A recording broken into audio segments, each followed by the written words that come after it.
The blizzard swallowed Diana Eastman whole as her horse reared back in terror, throwing her into a world of white chaos that erased the trail, the sky, and everything she had ever known about survival. She hit the frozen ground hard, the impact knocking the wind from her lungs as the mare bolted into the swirling madness, leaving her alone in the mountains of northern New Mexico territory with nothing but the clothes on her back and the rapidly fading memory of where she had come from. The December cold of 1881 bit through her wool coat like teeth, and she knew with a sinking certainty that she was going to die out here if she did not move, did not think, did not find shelter before the storm finished what it had started. Diana struggled to her feet, every muscle protesting as the wind tried to knock her down again. She had been riding from Aztec to deliver supplies to her uncle's ranch 15 miles north when the storm had rolled in from nowhere, transforming a gray winter afternoon into a white nightmare in minutes. She had thought she could outride it, thought she knew these mountains well enough to find her way even in bad weather. Pride and stubbornness had always been her weaknesses, her mother used to say before she passed 3 years ago. Now those same qualities might kill her before she reached her 23rd birthday next month. She wrapped her arms around herself and started walking, though she had no idea which direction would lead to safety. The snow came down so thick she could barely see her own hands in front of her face. Each step required tremendous effort as she pushed through drifts that reached her knees, then her thighs. The cold numbed her fingers and toes first, then crept up her limbs with deadly patience. She knew the signs of frostbite, knew that hypothermia would make her confused and tired, knew that lying down in the snow meant never getting up again. Her father had taught her that much before he died in a mining accident when she was 16. Survival was knowledge, he always said, and knowledge was power. But knowledge was not enough when you could not see, could not feel, could not remember which way was north or south or home. Diana stumbled over a hidden rock and fell again, landing face first in snow so cold it burned her skin. For a moment she considered staying down, letting the storm cover her like a blanket, drifting off into the sleep that promised warmth and peace. Then she thought of her younger brother Nathaniel, only 14 and already working the farm alone since she had left this morning. He needed her. He would be worried sick when she did not return tonight. Diana forced herself up once more and kept walking. Time lost all meaning in the white void. Minutes or hours might have passed. She sang songs to keep herself awake, recited poetry she had learned in school, counted her steps until the numbers jumbled together and made no sense. The storm showed no mercy, no sign of weakening. Her legs gave out several more times, and each time it took longer to stand again. She found a cluster of boulders that provided minimal shelter from the wind and huddled against the stone, trying to preserve what little warmth remained in her body. She could not feel her feet anymore, and her hands were useless frozen claws tucked under her armpits. Night fell, though the darkness was barely distinguishable from the white chaos of the storm. Diana drifted in and out of consciousness, dreaming of her mother's kitchen, of summer days swimming in the San Juan River, of a life that seemed to belong to someone else now. She woke to find herself half buried in snow and had to fight her way out, panic giving her a burst of energy that faded almost immediately. She tried to walk again, but her legs would not obey.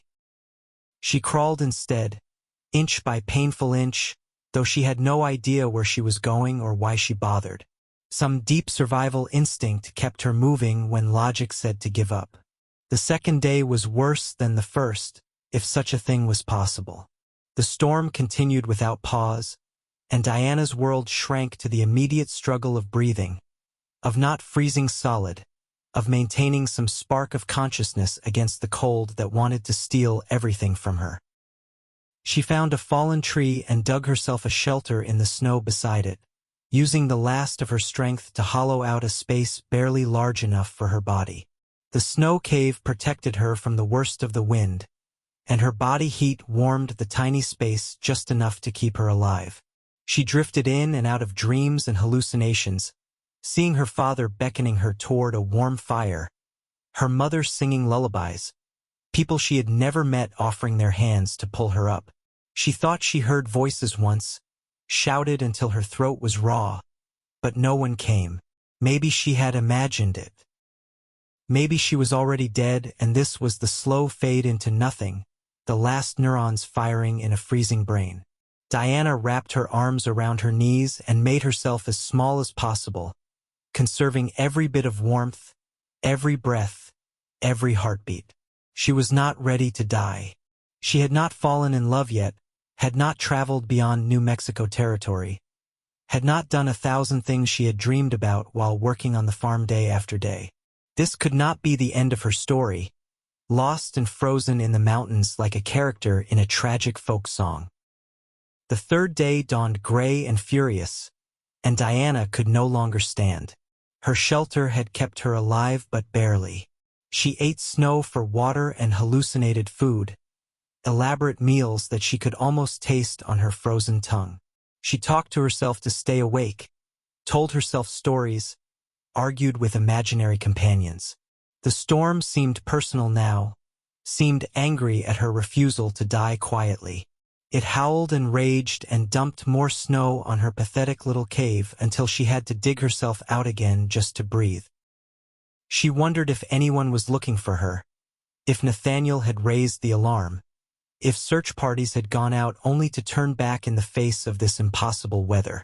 She wondered if she would ever be found or if her bones would lie in these mountains until spring thaw revealed them to passing travelers.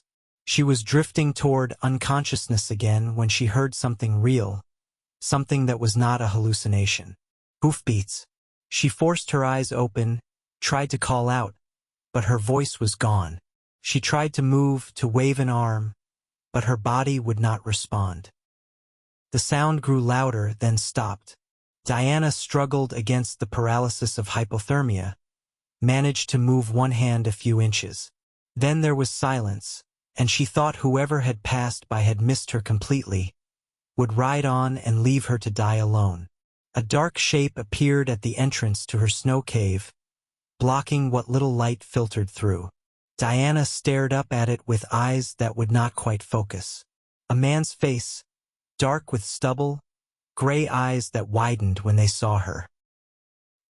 He said something she could not hear over the wind, then reached for her with hands that looked impossibly large.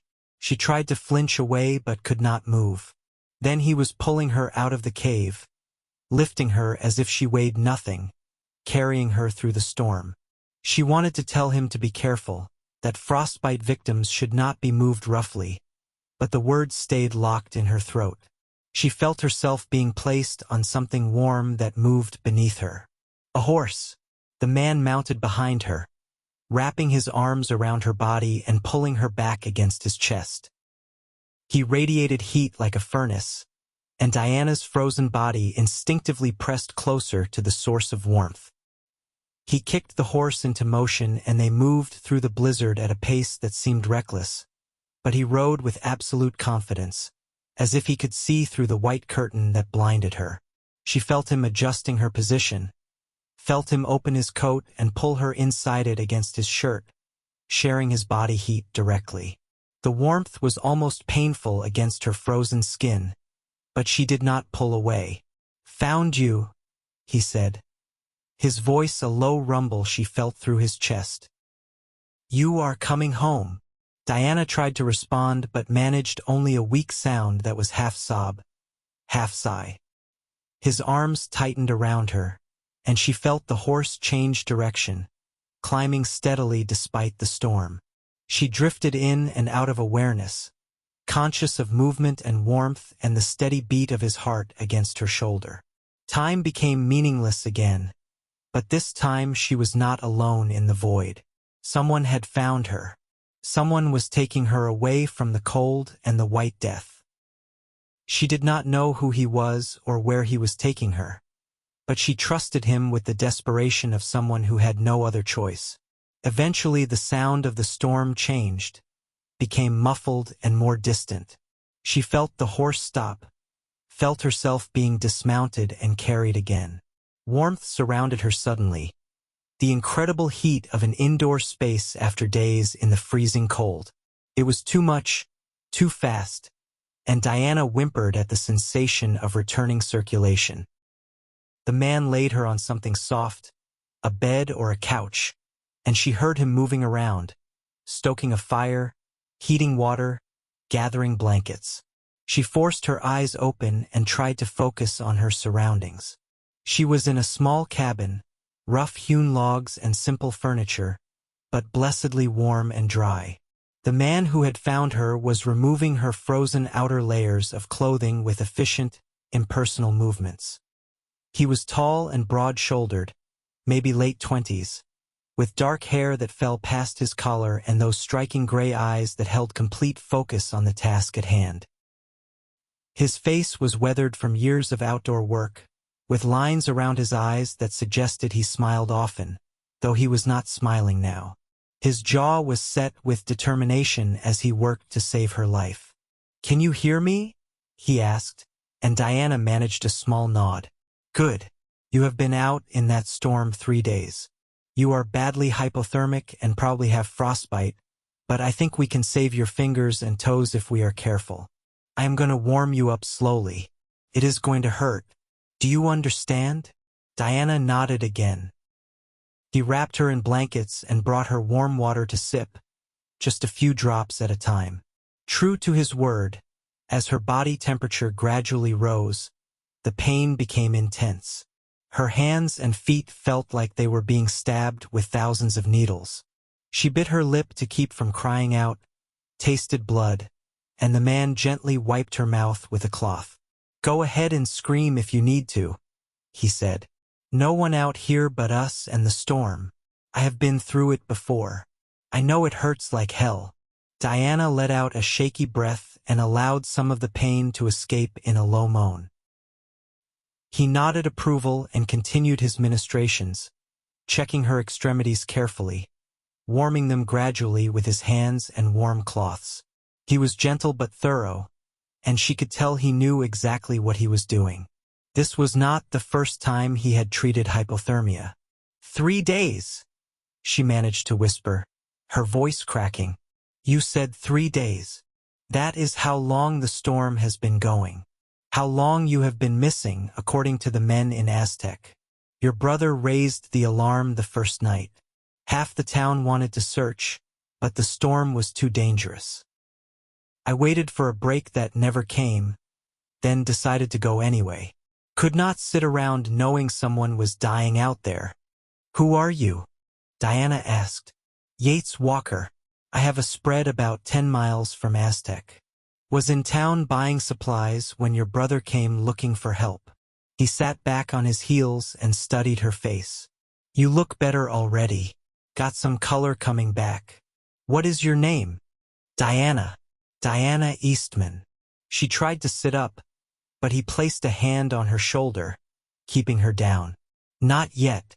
You need to lie still and let your body recover. I will make you something warm to eat in a bit. First, let me check your feet again." Diana watched him work, noting the care he took with every movement. His hands were large and calloused, working man's hands, but surprisingly gentle as they examined her toes for signs of permanent damage. He seemed satisfied with what he found and wrapped her feet in warm blankets before moving to check her hands. "How did you find me?" she asked. "In all that white, how did you possibly know where to look?" Yates was quiet for a moment, focusing on her fingers. Then he said, "Tracked your horse's trail from where you left the main road. Storm had not completely covered it yet that first day, so I could follow it partway. Then I used logic. You would have tried to find shelter once you realized you were lost, so I looked for natural windbreaks, clusters of boulders, tree cover. I have spent 27 years in these mountains. Know them like I know my own hands. I also know how people think when they are scared and lost. You went north-northwest, kept to low ground between ridges. Found the cluster of boulders where you spent the first night, then followed the direction you would have gone from there. In a blizzard," Diana said, still amazed. "You tracked me in a complete whiteout. I was motivated, he said simply. And I do not give up easy. Your brother was half out of his mind with worry. Kid barely held it together while telling me you were missing. I told him I would bring you back, and I do not break my word. Diana felt her eyes fill with tears, the first she had allowed herself to shed since the ordeal began. I thought I was going to die out there. I thought that was it, that I would just go to sleep and never wake up. Yates met her eyes, and she saw something fierce in his gaze. You did not give up. That is why you are alive. I found others who went into the storm and did not make it. They gave up, let the cold take them. You kept fighting. That mattered. I almost did not, she admitted. I almost lay down and let it end. I was so tired, so cold. But you did not, he said firmly. You kept moving, found shelter, stayed alive long enough for me to reach you. That takes strength most people do not have. He stood and moved to the wood stove in the corner. Now let me get some food in you. Nothing fancy, just stew I made yesterday. But it will help. Diana lay still and watched him move around the small cabin. It was clearly a bachelor's residence, practical and sparse, but clean and well organized. Hunting gear hung on the walls, along with snowshoes and various tools. A rifle stood by the door, and she could see boxes of supplies stacked neatly in one corner. The bed where she lay was the only furniture aside from the stove, a small table and 2 chairs. He must have put her in his bed, which meant he would be sleeping on the floor or not at all. The smell of warming stew made her stomach clench with hunger so intense it was painful. She had not eaten in 3 days, had barely thought about food while fighting to stay alive. Now that the immediate danger had passed, her body was making its needs known urgently. Yates brought her a bowl and helped her sit up enough to eat, supporting her back with one arm while he held the bowl steady with the other. She tried to take the bowl herself, but her hands were still too weak and numb to grip properly. I have got it, he said. Just eat. Diana let him feed her, too exhausted to be embarrassed by the intimacy of the act. The stew was simple but delicious, rich with meat and vegetables and herbs.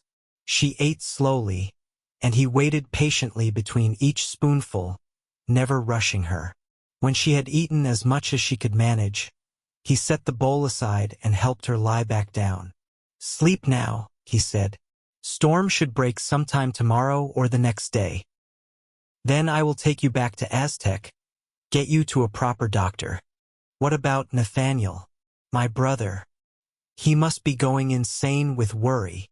Nothing I can do about that until the storm breaks. Trying to ride out in this would just get us both killed. He will have to wait and hope, like everyone else searching. Yates pulled the blankets up to her chin. But I will get word to him as soon as I can. You have my word on that. Diana nodded and let her eyes close. She was asleep in seconds, her body demanding the rest it needed to recover. She woke several times during the night, disoriented and frightened, and each time found Yates sitting nearby, watching over her by lamplight. He would speak softly, reminding her where she was, that she was safe, and she would drift back to sleep with his voice as an anchor in the darkness. The next morning Diana woke to find herself alone in the cabin. Panic seized her before she heard movement outside and realized Yates was tending to the horses. She tried to sit up and found she could manage it this time, though her body ached in 100 places and her hands and feet still throbbed with pain. She looked down at her fingers and saw they were red and swollen but not the black of severe frostbite. She would keep them, then. Yates had saved not just her life but her livelihood. A woman could not work a farm without her hands. The door opened, bringing a blast of cold air and swirling snow. Yates stomped his boots clean and closed the door firmly behind him, then stopped when he saw her sitting up. You should be lying down, he said, but there was approval in his eyes. I am tired of lying down. I need to move, need to feel like a person again instead of an invalid. Fair enough. but take it slow. Your body has been through hell. He hung up his coat and came to sit at the table, gesturing for her to join him if she felt up to it. Diana stood carefully, testing her legs. They wobbled but held her weight. She made her way to the table, a journey of perhaps 6 feet that felt like a mile. She sank into the chair across from him with relief and a sense of accomplishment. "The storm?" she asked. "Still going, but weaker. Should blow itself out by tonight. We will head back tomorrow morning if you are strong enough to ride." "I will be strong enough," Diana said with determination. "I need to see my brother. Let him know I am alive." Yates studied her face for a long moment. "You look like him, you know. Same stubborn set to the jaw, same green eyes. He is worried half to death, but he is holding up. Tough kid. He has had to be. We lost both parents within 3 years. It has just been the two of us trying to keep the farm going." Diana looked down at her damaged hands. "I do not know how I am going to work until these heal." "I will help," Yates said simply. "Whatever needs doing, I will come by and help until you are back on your feet. And I know others in Aztec who will pitch in too. That is how it works out here. We take care of our own." Diana felt tears prick her eyes again. "You do not even know me. Why would you do all this?" Yates was quiet for a moment, as if choosing his words carefully. "I know what it is like to lose everything and have to start over. Know what it is like to need help and not know where it is going to come from. Someone helped me once when I had nothing. Now I help others when I can. It is as simple as that." "What happened to you?" Diana asked softly. "If you do not mind me asking." He leaned back in his chair, gray eyes distant with memory. "Lost my family to fever when I was 20. Parents, 2 sisters, a brother. I was the only one who survived. Spent a couple years after that trying to drink myself to death, doing odd jobs, picking fights, generally being the kind of man I would not want to know now. Then an old rancher named Tom Whitmore found me half dead on his land and dragged me back to his place. Made me work for my keep, would not let me wallow or quit. Taught me everything about ranching, about being a man worth respecting. Left me his land when he died 2 years ago.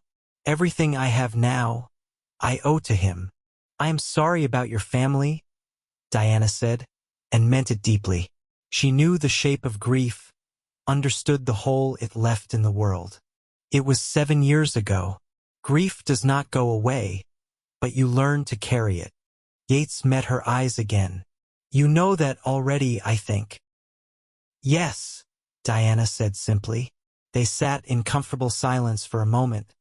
2 people who understood loss and survival, who had been forged by hardship into something stronger than they had been before.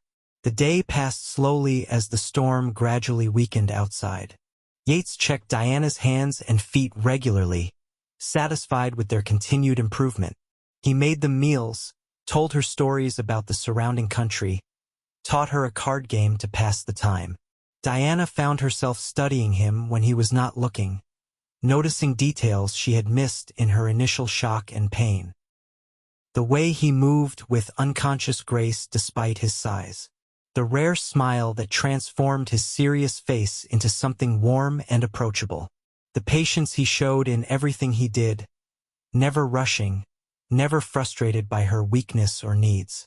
She also noticed the way his eyes lingered on her face when he thought she was focused elsewhere, a look of something more than simple concern for an injured stranger. It made her pulse quicken in a way that had nothing to do with hypothermia or fear. She was drawn to him, she realized, attracted not just to his physical strength but to the quiet competence he embodied. The sense that here was a man who would never abandon someone in need, who would ride into a killing storm because he had given his word. That night Diana insisted on sleeping on the floor so Yates could have his bed back. He refused, and they argued about it until finally compromising by both sleeping on the floor, wrapped in separate bedrolls on opposite sides of the cabin. It was foolish to give up the only bed, but Diana felt better not taking his space, and she suspected he felt the same about not displacing her. They were both too stubborn for their own good, she thought as she drifted off to sleep. She woke in the deep hours of the night to find Yates feeding more wood into the stove. The fire had burned low, and the temperature in the cabin had dropped significantly. "Sorry," he said softly when he saw she was awake, trying to be quiet. "It is fine. I am glad you woke me." Diana sat up, pulling her blankets around her shoulders. "The storm has stopped." Yates tilted his head, listening. "You are right. Silence woke me, I think. Strange how you notice absence more than presence sometimes." "What time is it?" "Maybe 3 or 4 in the morning. Too early to leave, but we can head out at first light if you are feeling up to it." Diana nodded. "I need to get home. Nathaniel has been alone too long already." Yates added more wood to the fire and came to sit near her, keeping a respectful distance. "You take good care of him, that is clear. He is all the family I have left. Of course I take care of him. Not everyone would. I have seen siblings who could not wait to be rid of each other once the parents were gone. You stayed, kept the farm running, made sure he had a home. That says something about your character." Diana felt herself flush at the unexpected compliment. "What else was I going to do? He is my brother. I love him." "Love is not always enough to make people do the right thing," Yates said quietly. "Plenty of people love someone but still put themselves first when it matters. You did not do that. You stayed and sacrificed your own chances to build a different life." "How do you know I sacrificed anything? Maybe this is exactly the life I wanted." Yates smiled slightly. "Maybe it is, but I do not think so. You have that look about you like someone hungry for more than they have. Not greedy, just aware there is a bigger world out there. But you stayed anyway because someone needed you. That is admirable." Diana did not know what to say to that. He saw too much, understood too clearly. It was both unsettling and deeply attractive. "What about you? Do you have the life you wanted?" "I have a good life," Yates said carefully. "Peaceful, productive, my own land and enough work to keep me busy. But lonely sometimes. Real lonely, if I am being honest." He looked at her directly. "I have been thinking about finding a wife, starting a family. Tom kept telling me to do that before he died. Said a man was not complete without someone to share his life with. But I never met anyone who made me want to try until now." Diana's heart skipped several beats. "Until now." Yates held her gaze, his gray eyes serious and warm in the firelight. "I know it is crazy. We just met, and under the worst possible circumstances. But I have not been able to stop thinking about you since I found you in that snow cave. The way you fought to survive, the strength in you, the way you worry about your brother even when you were half dead yourself. I look at you and see someone I could spend my life with. Someone I want to spend my life with." Diana stared at him, her mind reeling. "You cannot possibly know that after one day. I know it sounds insane, but sometimes you just know things deep in your gut where logic does not reach. I knew it the moment I saw you, and every hour since has just confirmed it." He ran a hand through his dark hair, looking uncertain for the first time since she had met him. "I am not asking you to marry me right now, though God knows I want to. I am just telling you how I feel, what my intentions are. I want to court you properly, if you will let me. Want to see if you feel even a fraction of what I am feeling." Diana's hands were shaking, and not from the cold. She thought about the way her heart had raced when she woke to find him watching over her. The way she felt safe in his presence. The pull she felt toward him that defied explanation. She barely knew him, but what she knew she liked. More than liked. He had saved her life, had shown her nothing but kindness and respect, had been vulnerable enough to share his painful past and his uncertain hopes for the future. He was exactly the kind of man she had dreamed of finding but never thought actually existed. "I feel it too," she whispered. the admission both terrifying and liberating. I do not understand it, and it scares me, but I feel it too. Yates let out a breath he seemed to have been holding. Yeah. Yes. Diana managed a shaky smile. But you are right that it is crazy. We should take this slow, give ourselves time to be sure. I am already sure, Yates said, but he smiled back. But slow is fine. I will court you proper, with your brother's approval and everything done right. I have waited this long for the right woman. I can wait a little longer to make it official. They talked until dawn broke pale and clear over the mountains, the sun emerging to shine on a landscape transformed by snow into something beautiful and strange. Diana told him about her life, her dreams of maybe teaching school someday, her fears about keeping the farm running. Yates told her about his ranch, his plans to expand his herd, the garden he wanted to plant in the spring. They shared stories and hopes and fears, building a foundation of understanding that felt solid despite its newness. When the sun was fully up, they prepared to leave. Yates helped Diana into her dried but still damaged clothes, then wrapped her in an extra coat and blankets for the ride. He had only one horse at the cabin, his big bay gelding who had carried them both through the storm. They would have to ride double again, which Diana found she did not mind at all.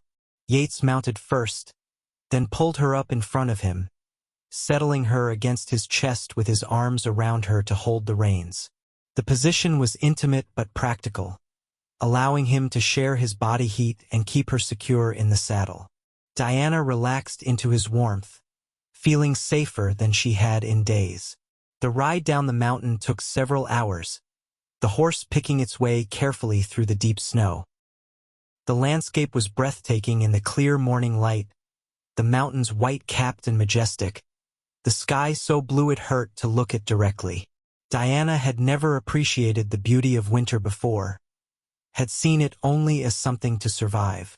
Now, alive and warm in Yates's arms, she saw it differently.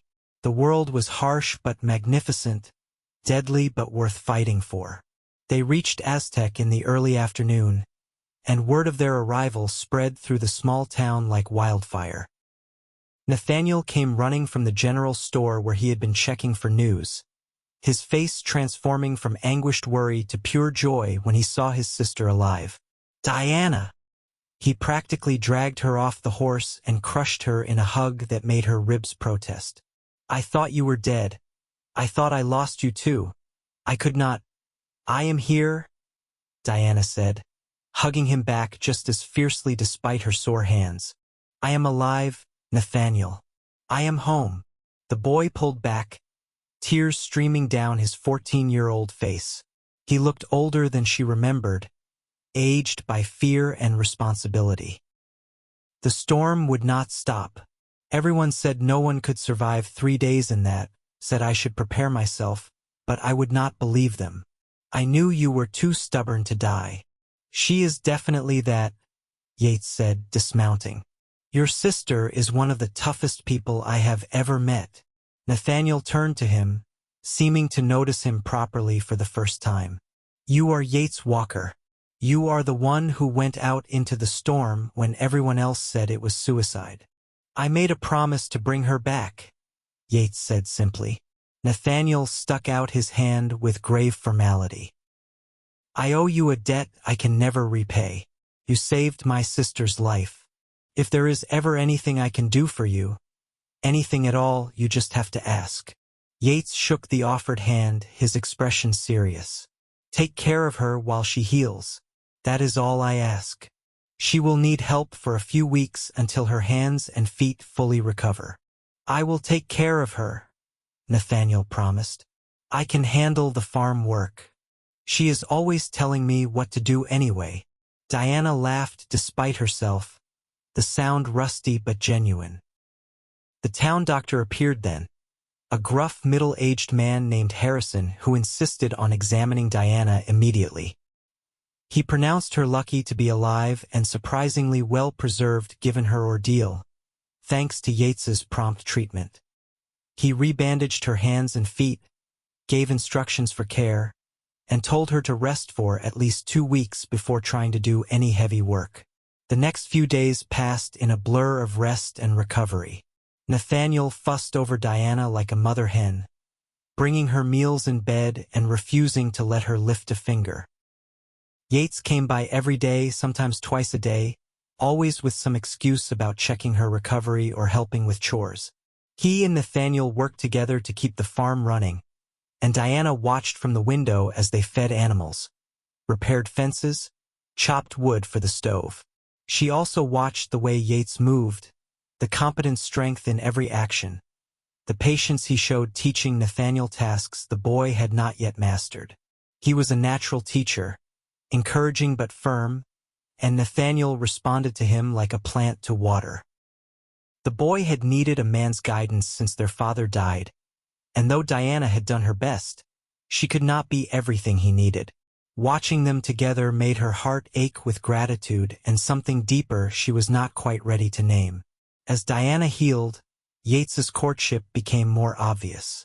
He brought her books from his cabin, wildflowers that had somehow survived the winter, small gifts he claimed to have had lying around. They talked for hours, discovering shared opinions and laughing over different ones.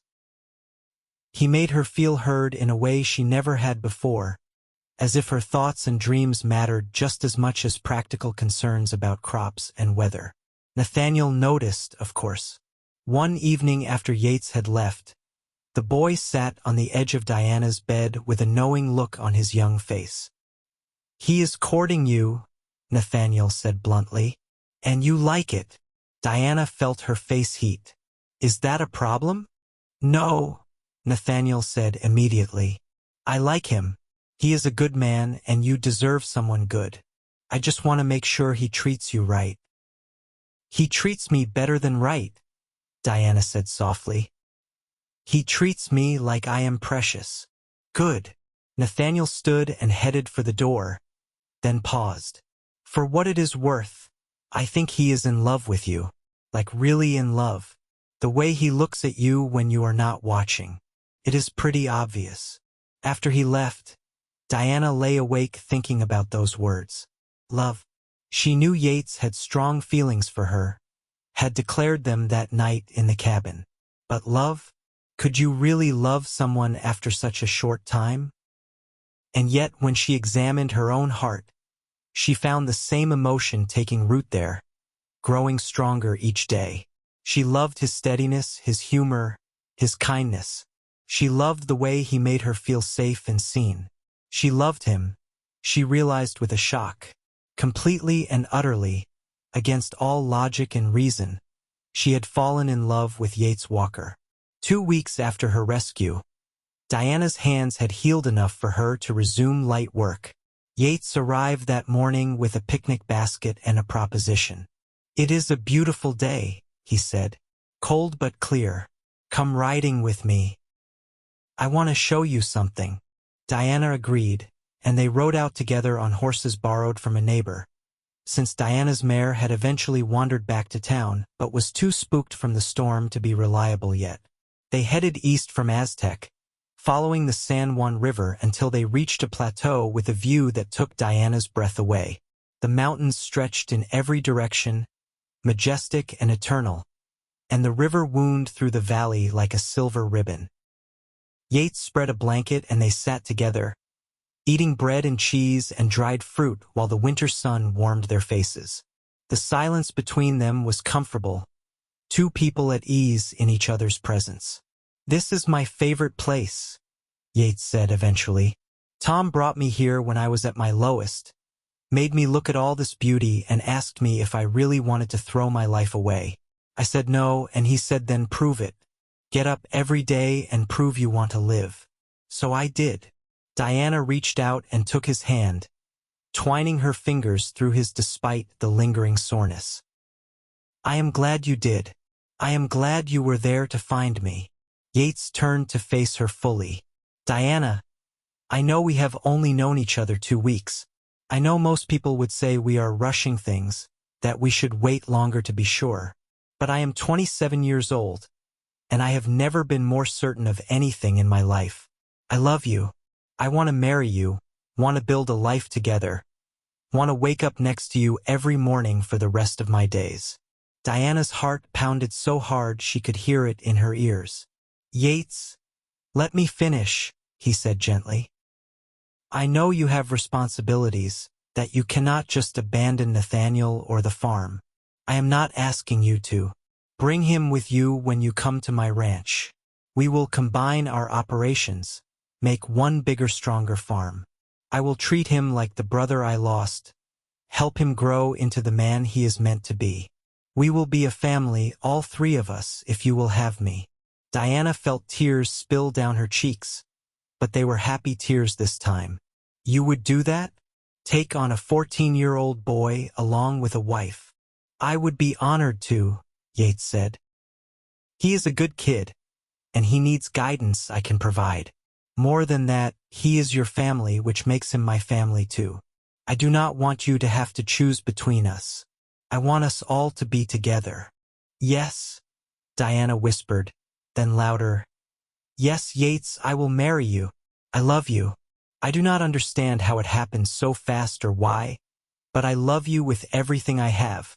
Yates pulled her into his arms and kissed her, gentle at first, then deeper as she responded with equal passion.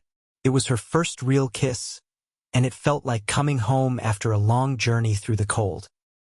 She wrapped her arms around his neck and let herself fall completely into the feeling, into the certainty that this was right, that this man was her future and her home. They sat together for a long time, holding each other and making plans. They would marry in the spring, Yates decided, giving Diana time to fully heal and Nathaniel time to adjust to the idea. They would combine their resources, sell Diana's smaller farm and move everyone to Yates's larger ranch. Nathaniel would have his own room, would learn ranching properly from someone who could teach him everything. Diana would finally have help, a partner to share the burden of survival, someone to lean on when things got hard. When they returned to town that evening, Nathaniel took one look at Diana's glowing face and Yates's protective arm around her waist and grinned. "About time," the boy said. "I was starting to think you were going to dance around each other forever." "We are getting married," Diana announced, "in the spring, and we are all moving to Yates's ranch. All three of us." Nathaniel's grin widened. "Really? I get to come too?" "Of course," Yates said firmly. "You are family. Family stays together." The boy threw his arms around both of them in an enthusiastic hug that nearly knocked them over. Diana laughed and held on tight, her heart so full she thought it might burst. This was happiness, she realized. This was what life could be when you survived the storm and found someone worth surviving for. The winter passed quickly after that, each day bringing Diana and Yates closer. He taught her to shoot, saying every ranch wife needed to know how to defend herself and hunt for food. She taught him to read better, surprised to learn he had only basic literacy. They worked together on preparations for the wedding, for the move, for their shared future. Nathaniel flourished under Yates's attention, growing more confident and capable each day. The wedding took place in early April, when the worst of winter had passed but before the spring planting demanded everyone's attention. The ceremony was simple, held in Aztec's small church with most of the town in attendance. Diana wore a dress borrowed from a neighbor, white cotton with blue embroidery, and carried wildflowers Nathaniel had picked that morning. Yates wore his best suit, dark and formal, but his gray eyes held only warmth when he looked at her. The Reverend pronounced them husband and wife, and Yates kissed her in front of God and everyone, claiming her publicly as his bride. Diana felt like she was floating as they walked back down the aisle together, hand in hand, facing the world as partners. There was a celebration afterward, with food and music and dancing that lasted until the stars came out. Nathaniel gave a toast that made everyone laugh and cry, thanking Yates for saving his sister's life twice, once from the storm and once from loneliness. Yates and Diana spent their wedding night at his ranch, now their ranch, in the cabin that he had been steadily improving over the past months. He had built an addition to create separate sleeping quarters for Nathaniel, giving the boy privacy while ensuring the main bedroom was theirs alone. Diana felt nervous as they closed the door on their wedding guests, suddenly aware that she was alone with her husband, that everything was about to change. Yates seemed to sense her nerves. He took her hands gently and said, "We do not have to rush this.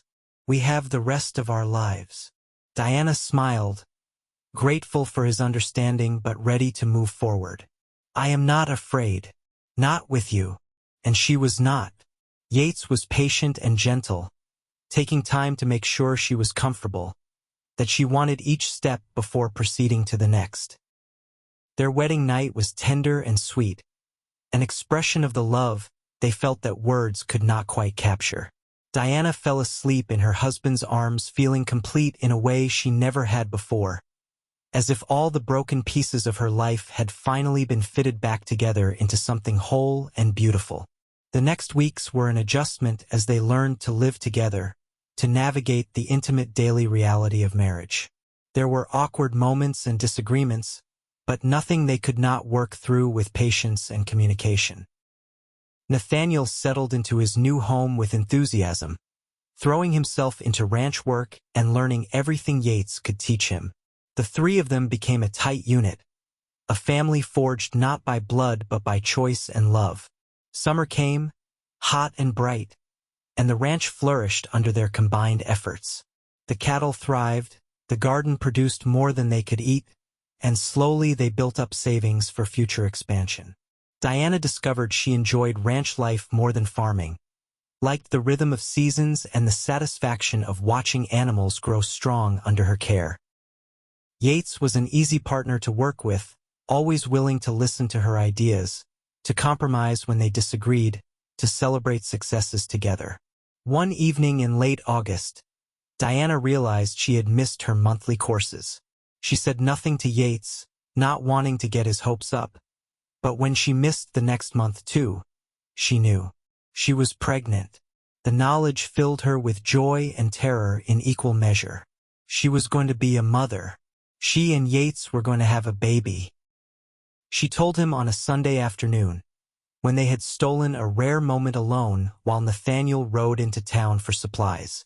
Yates's face cycled through shock, joy, and fierce protectiveness in rapid succession. "A baby," he said, his voice rough with emotion. "We are going to have a baby. In the spring, I think. April or May." Yates pulled her close, resting his hand on her still flat stomach. "I love you. I love you both so much. I am going to be a father." Diana heard the wonder in his voice, the echo of old grief overcome by new hope. He had lost his family to fever, but now he was building a new one, creating life instead of mourning death. She held him tight and let herself believe in this future they were creating together. The pregnancy was not easy. Diana suffered from sickness that lasted well past the first months, and the work of running the ranch became increasingly difficult as her body changed. Yates would not let her do anything strenuous, taking over her chores in addition to his own, and Nathaniel stepped up to help however he could.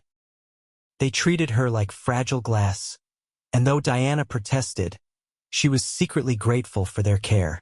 Winter came again, and Diana felt a cold dread as the snow began to fall. Memories of being lost in the blizzard haunted her dreams, and she would wake gasping, reliving the terror and cold. Yates always woke with her, holding her and talking her through the panic until she calmed. He never made her feel foolish for being afraid, never dismissed her fear as irrational. He simply loved her through it, night after night, until the dreams gradually lost their power. Their son was born in late April, almost exactly a year after their wedding. The labor was long and difficult, attended by the town doctor and 2 women who served as midwives. Yates stayed with Diana the entire time, holding her hand and whispering encouragement, refusing to be banished no matter how much the doctor protested that childbirth was no place for a man. Diana was grateful for his presence, for the strength she drew from him when her own reserves ran dry. When the baby finally emerged, red-faced and screaming, Yates wept openly. He held his son with shaking hands, examining tiny fingers and toes with wonder, tracing the miniature features as if memorizing them. They named him Thomas, after the man who had saved Yates when he most needed saving, hoping to pass on that legacy of kindness and strength. Nathaniel proved to be a doting uncle, helping with the baby whenever Diana needed rest. The boy was 16 now, nearly grown, and had shot up several inches over the past year. He was becoming a capable rancher under Yates's tutelage, and Diana could see the confident man he would become. Watching him hold Thomas carefully, singing off-key lullabies to soothe the baby's fussing, made Diana's heart swell with pride and love. The years that followed were full and rich. The ranch continued to prosper, allowing them to expand their operation and hire seasonal help when needed. Thomas grew into a sturdy toddler with his father's gray eyes and his mother's dark hair, curious about everything and fearless to the point of giving Diana constant heart attacks. When he was 2, Diana became pregnant again, and this time she carried with less sickness and more confidence. Their daughter was born in winter, but this time Diana felt no fear of the season. She had faced the worst winter could offer and survived. This was just weather, just the natural cycle of the year. They named her Catherine, after Diana's mother, and she was the opposite of her brother in every way, quiet and contemplative where Thomas was loud and energetic. Nathaniel married at 19, a sweet girl from Aztec named Mary who fit into their family as if she had always belonged. Yates built them a small house on the ranch property, keeping the family together while giving the young couple privacy. When their first child was born, a daughter they named Diana, Yates and Diana officially became grandparents despite being only in their early 30s. The designation made them laugh, but they embraced it fully, spoiling their granddaughter shamelessly. More children came for both couples. Diana and Yates had 2 more sons, strong, healthy boys who loved the ranch and the animals. Nathaniel and Mary had 3 more children, 2 boys and another girl, filling the ranch with noise and chaos and love. The operation grew to accommodate the expanding family, becoming one of the most successful ranches in northern New Mexico territory. Diana never forgot the blizzard that had nearly killed her, the 3 days of being lost and certain she would die alone in the cold. But the memory had lost its terror, transforming into something else, the beginning of her real life. She had found her way through the storm to Yates, or he had found his way to her, and everything good in her life had grown from that meeting. On their 10th anniversary, Yates took Diana back to the plateau where he had proposed, the place with the view that stretched forever. They stood together watching the sunset paint the mountains gold and crimson, his arm around her waist, her head on his shoulder. "Do you ever regret it?" Diana asked. "Marrying so quickly, taking on so much responsibility all at once?" Yates looked down at her with those gray eyes that still made her heart skip. "Not for 1 second. Best decision I ever made. Riding into that storm to find you. Changed my whole life." "Changed mine too," Diana said softly. "I thought I was going to die out there, but instead I found everything worth living for." "Found you?" Yates echoed, pulling her closer. "You are coming home. That is what I said when I found you, remember?" Diana nodded, the memory clear despite the years. "I remember. I meant it then and I mean it now. You are my home, Diana. You and our children and this life we built together. Everything I have, everything I am, starts and ends with you." Diana turned in his arms and kissed him, deep and sweet, tasting the truth of his words. They stood together as the sun set on another day, another year, another chapter in a story that had started with a blizzard and a desperate search, but had become something beautiful and lasting. The wind blew cold around them, winter approaching once again, but Diana felt only warmth. She was home, truly home, in a way that had nothing to do with buildings or land and everything to do with the man beside her and the family they had created together. Years continued to pass in the steady rhythm of ranch life. Thomas grew into a serious young man who loved the land as much as his father did, learning every aspect of ranching with dedicated focus. He was 18 when he announced he wanted to study animal husbandry at the new agricultural college in Colorado, and though Yates worried about him leaving, Diana encouraged it. Their son came back 2 years later with new knowledge and innovative ideas that helped the ranch thrive even more. Catherine surprised everyone by becoming a teacher, the dream Diana had once held for herself. She taught at the Aztec schoolhouse, shaping young minds with the same fierce intelligence and gentle patience her mother possessed. She married a doctor who had recently moved to town, a good man who treated her like a queen, and gave Diana and Yates grandchildren who were brilliant and curious. The younger boys, Matthew and James, stayed on the ranch with Thomas, the three of them forming a strong unit that would carry the operation into the next generation. Nathaniel's children also grew and thrived, some staying in ranching, others pursuing different dreams. The family that had started with a desperate rescue in a blizzard had grown into a clan, a network of love and support that stretched across northern New Mexico territory and beyond. Diana and Yates grew older together, silver threading their hair, lines deepening around their eyes and mouths. But they aged well, still healthy and active, still in love after decades of marriage.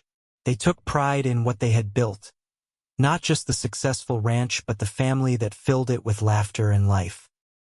Every child and grandchild knew the story of how Grandma Diana had survived 3 days in a blizzard and Grandpa Yates had tracked her through a whiteout because he refused to let someone die alone. It became family legend, the foundation story that explained where they all came from. On Diana's 45th birthday, the whole family gathered at the ranch for a celebration. Children and grandchildren filled every room, spilling out into the yard where tables groaned under the weight of food. Diana stood on the porch watching the chaos, feeling Yates come up behind her and wrap his arms around her waist. "Happy?" he murmured in her ear. "Deliriously," Diana said, leaning back against his solid warmth. "Look at all of this, Yates. Look at what we made." "Pretty impressive," he agreed. "Though I think you did most of the work, carrying and birthing for babies and helping raise all the others." "We did it together," Diana corrected. "Everything we have, we built together." Thomas approached with his wife and their 3 children, the youngest just learning to walk. "Mama, Papa, we have a gift for you." The family gathered around as Thomas presented a large flat package wrapped in brown paper. Yates unwrapped it to reveal a painting, beautifully rendered in oils, showing the ranch as it looked now with all the buildings and corrals and the mountains rising behind. In the foreground, 2 figures stood close together, clearly Yates and Diana though painted from behind, facing their domain. "It is incredible," Diana breathed, tears pricking her eyes. "Who painted this?" "Catherine's daughter, Rachel," Thomas said proudly. "She has real talent, and she wanted to capture this place, what it means to all of us." Diana hugged her granddaughter, the shy 15-year-old who had inherited artistic abilities from some unknown ancestor. "It is beautiful, Rachel. Thank you." The painting was hung in a place of honor above the fireplace, and Diana never tired of looking at it. It represented everything she and Yates had fought for, survived for, built together from nothing but determination and love. On hard days, when old age made tasks more difficult and memories of the past seemed more real than the present, she would sit before it and remember. Remember being young and lost and certain she would die. Remember Yates finding her against all odds. Remember choosing to love him, to build this life, to create beauty from hardship. More years passed. Nathaniel died peacefully in his sleep at 68, surrounded by his children and grandchildren, his life full and well lived. Diana and Yates mourned the boy they had raised into a man, but took comfort in the legacy he left behind. Mary lived another 5 years, and when she passed, they laid her to rest beside Nathaniel in the family plot on the hill overlooking the ranch. Diana and Yates themselves slowed down, no longer able to do the physical work of ranching but still sharp in mind and generous with advice. They spent their days together, taking slow walks, reading to each other, playing with great-grandchildren who called them Gran and Gramps. Their love had only deepened with time, becoming something profound and unshakable, the kind of partnership people wrote songs about. On a spring morning when Diana was 67 and Yates was 71, they rode out together to the plateau, the place where he had proposed so many decades ago. It took longer to get there now, and they had to rest the horses several times, but they were determined. This place had meaning, had been the scene of one of the most important moments of their lives. They sat together on the same blanket they had used that first time, worn and faded but still serviceable. The view had not changed, the mountains still as majestic, the river still winding through the valley. But everything else had changed. They had changed, shaped by years and experience into the people they were meant to become. "Do you remember what I said to you here?" Yates asked, taking Diana's weathered hand in his own. "You said you loved me," Diana replied. "Said you wanted to marry me even though we barely knew each other. Said we would be a family." "I was not wrong," Yates said with satisfaction. "Not about any of it." "No," Diana agreed. "You were absolutely right. About everything." They sat in comfortable silence, two people who had said everything worth saying and now enjoyed simply being together. The sun was warm on their faces, and a gentle breeze carried the scent of wildflowers. Diana felt content in a way she never had as a young woman, a deep peace that came from a life fully lived and well loved. "Thank you," she said suddenly, and Yates looked at her with curiosity. "For what?" "For riding into that storm to find me. For refusing to give up. For saving my life in every way a person can be saved." Yates squeezed her hand gently. "You saved me right back. I was living half a life before I found you, just going through the motions. You gave me purpose, gave me a reason to build something lasting. I should be thanking you." "Then let us call it even," Diana said with a smile. "We saved each other." "Deal," Yates said and kissed her softly. They stayed on the plateau until the sun began its descent, then rode slowly back to the ranch, to the family waiting for them, to the life they had built from snow and determination and a love that had proven stronger than any storm. Diana looked at the buildings coming into view, the home they had made, and felt nothing but gratitude. She had been lost once, wandering in a blizzard with death approaching from all sides. But Yates had found her, had said those magic words that changed everything. "Found you. You are coming home." And home was exactly where she had been ever since, wrapped in the arms of a man who loved her beyond reason, surrounded by the family they had created, living a life richer than any she could have imagined in those desperate hours of being lost and alone. The storm had tried to kill her, but instead it had led her to exactly where she was meant to be, to the person she was meant to love, to the story she was meant to live. On Diana's 70th birthday, the family gathered once more, now numbering over 50 people spanning 4 generations. There were toasts and speeches, laughter and tears, stories told and retold about the legendary blizzard rescue that had started it all. The youngest great-grandchildren sat wide-eyed as older cousins described how great-grandma had survived 3 days in the snow and great-grandpa had tracked her through a whiteout like a hero from a storybook. Diana listened to her story being told by others and marveled at how it sounded, how dramatic and romantic when distilled into its essential elements. But she remembered the reality, the bone-deep cold and the certainty of death, the pain of frostbite and the struggle to simply survive one more hour. She also remembered the moment Yates had pulled her from that snow cave, the sound of his voice saying he had found her, the incredible warmth of his body sharing heat with her frozen one. Both versions were true, the terrifying reality and the romantic legend. Life was like that, she had learned, both harder and more beautiful than stories could capture.